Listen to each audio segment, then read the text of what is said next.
దానం నాగేందర్ గారితో పాటు పార్టీ మారిన 6 ఎమ్మెల్యేలు కూడా వెంటనే డిస్క్వాలిఫై చేస్తారని నమ్ముతున్నాం. ఎందుకంటే మా పార్టీ టికెట్ మీద ఎమ్మెల్యేగా గెలిచారు. మళ్ళీ ఆయనే రాజీనామా చేయకుండా సికింద్రాబాద్ ఎంపీగా కాంగ్రెస్ పార్టీ టికెట్ మీద బీఫామ్ మీద పోటీ చేశారు. అంతకంటే ఓపెన్ అండ్ షట్ కేసు అయితే ఏమి ఉండదు. ఇందులో ఇంకేదో చదవడానికి కానీ అర్థం చేసుకోవడానికి కానీ ఇంకేం లేదు. కాబట్టి మేము ఆలోచిస్తున్నది న్యాయం లభిస్తుంది హైకోర్టులో అని. ఒకవేళ లభించకపోతే సుప్రీంకోర్టుకు వస్తాం. సుప్రీంకోర్టులో కూడా తొందరలోనే పిటిషన్ కూడా వేయడానికి కూడా అన్ని సిద్ధం చేసుకుంటున్నాం. చాలామంది రాజ్యాంగ న్యాయ నిపుణుల్ని కూడా సంప్రదించినాం. అదే మాదిరిగా ప్రెసిడెంట్ ఆఫ్ ఇండియాని కూడా అవసరమైతే కలుస్తాం. మా పార్టీ లీడర్లందరూ కూడా వస్తాం. ప్రెసిడెంట్ ఆఫ్ ఇండియా గారిని కలుస్తాం, ఎలక్షన్ కమిషన్ పెద్దల్ని కలుస్తాం. అదేవిధంగా అవసరమైతే లోక్సభ స్పీకర్ని, రాజ్యసభ చైర్మన్ని కూడా కలుస్తాం. ఏ రకమైన వ్యవహారం తెలంగాణలో నడుస్తుందో, కాంగ్రెస్ నిర్వాహకం ఏందో జాతీయ స్థాయిలో ఎండగడతాం. కాబోయే సెషన్ కూడా వస్తూ ఉంది 22 నుంచి.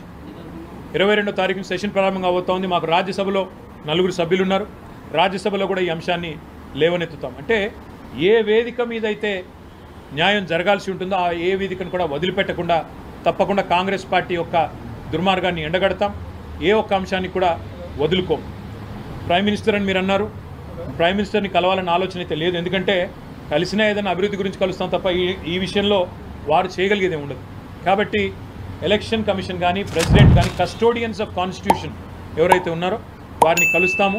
కలిసి తప్పకుండా జాతీయ స్థాయిలో మాకు తెలంగాణలో జరుగుతున్న నిర్వాహకం ఏదైతే ఉన్నదో దీన్ని ఎండగడతామని చెప్పి కూడా మీకు తెలియజేస్తూ, ఇవాళ ఆ ఎమ్మెల్యే పోయిండాను, ఈ ఎమ్మెల్సీ మారిండాను, కేసీఆర్ సన్నాయి నొక్కులు నొక్కుతున్నాడు.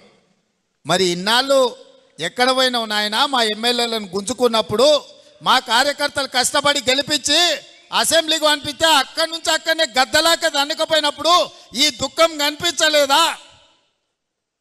ఇవాళ ఎందుకు వచ్చింది? ఎన్నికైనా నెల తిరగక ముందే ఈ ప్రభుత్వాన్ని పడగొడతాం, ఈ ప్రభుత్వం పడిపోద్ది అని చెప్పి బీజేపీ వాళ్ళు బీఆర్ఎస్ వాళ్ళు ఒక్కటై కుమ్ముక్కై మన ప్రభుత్వాన్ని పడగొట్టాలని చూసిరు. ఈ ప్రభుత్వం ఉండనే ఉండదు, 3 నెలలు కూడా ఉండనీయమని చెప్పి బీజేపీ వాళ్ళు బీఆర్ఎస్ వాళ్ళు మాట్లాడలేదా? ఇవాళ అక్కడి నుంచి ఈ భూమి మీద బీఆర్ఎస్ఏ ఉండదు, పాతాళానికి పోయిందనే పరిస్థితి వచ్చింది. కాంగ్రెస్ పార్టీ కార్యకర్తలతో పెట్టుకుంటే నీ పార్టీకి పుట్టగతులు ఉండవని నేను ఆయనలో చెప్పిన. మా కార్యకర్తలు ఉసురు తలిగింది కేసీఆర్, నీకు వాళ్ళ ఉసురు తలిగి దుమ్ము కొట్టుకపోతావు.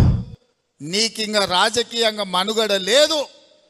ఇప్పటికైనా నువ్వు అర్థం చేసుకొని ఈ తెలంగాణ రాష్ట్రాన్ని సోనియా గాంధీ గారు ఇచ్చిండ్రు, ఈ తెలంగాణ రాష్ట్రాన్ని అభివృద్ధి పదం వైపు నడిపించాలని మేమందరం కష్టపడుతున్నాం.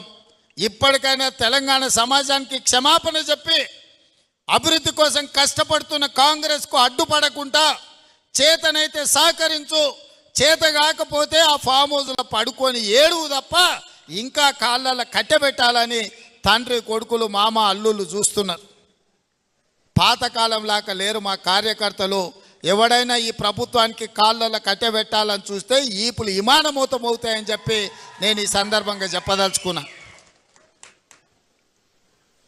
తన దాకా వస్తే కానీ తెలియదు అన్నట్టుగా ఇవాళ కేసీఆర్ దాకా వస్తే కానీ కేసీఆర్కు తెలుస్తలేదు.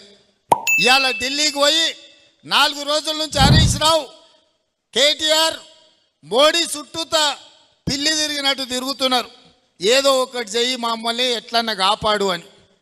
కాంగ్రెస్ పార్టీ కార్యకర్తల్ని సతాయించినోడు ఎవడైనా లెక్క చెప్పాల్సిందే. ఇవాళ వంతు కేసీఆర్కి వచ్చింది అని చెప్పి నేను సందర్భంగా తెలియజేస్తున్నా.